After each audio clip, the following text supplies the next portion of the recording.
Yo, have you heard of LinkedIn Learning? If you haven't, LinkedIn Learning is an American massive open online course provider.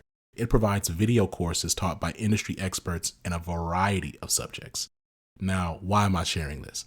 I'm sharing this because Living Corporate is in partnership with LinkedIn Learning to provide diversity, equity, and inclusion courses. Listen, if you're trying to be a better ally, you want to understand better diversity, equity, inclusion strategies, or you just want to learn how to be a better leader, you got to check out the courses on LinkedIn Learning. So check it out. You can do it one of two ways. You can click the link in the show notes, or you go to LinkedIn Learning and you search Living Corporate. Again, link in the show notes, or go to LinkedIn Learning and search Living Corporate. I'll see you over there.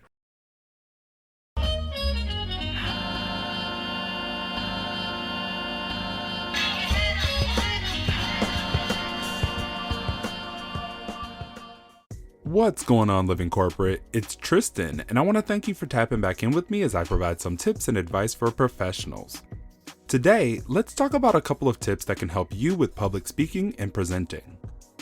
As professionals grow in their careers, presenting and public speaking becomes a more prevalent aspect of the job. But speech and presentation anxiety is one of the most common social fears, affecting 15 to 30% of the general population. If you fall in that category, you probably want to know how to overcome it so it doesn't hinder your career progression. According to John Bowe, a speech trainer, there is a single mental trick that takes just 15 minutes or less, and that is to pretend you're in the audience listening to yourself. Here are a few tips and what to remember when imagining yourself as the audience. First, greet them. I know it sounds simple, but when you're nervous, you may completely forget or omit this, making your audience lose confidence in you and starting everything off on the wrong foot. Let's be honest, the people you're speaking with have an ego, so don't be afraid to stroke that ego by giving them a proper greeting or thanks for being there. Second, get to the point and set a roadmap.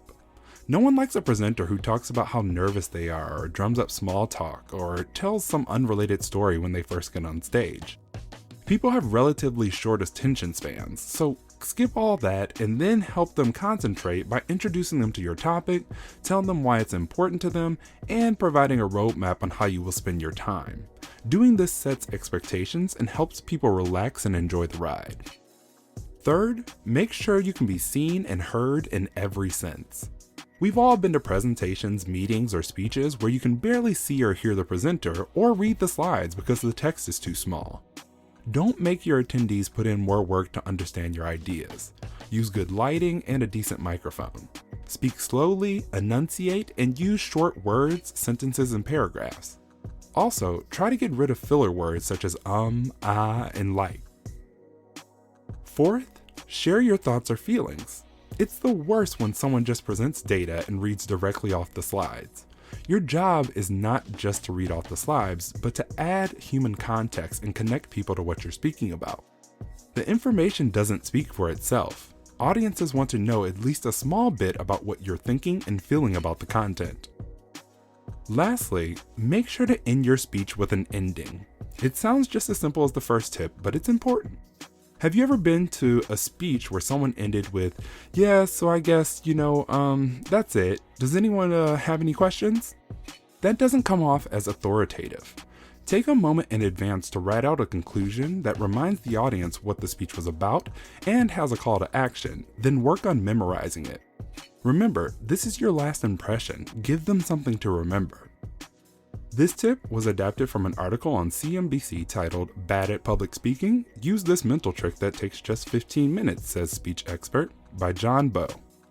It was brought to you by Tristan of Layfield Resume Consulting. Check us out on Instagram, Twitter, and Facebook at Layfield Resume, or connect with me, Tristan Layfield, on LinkedIn.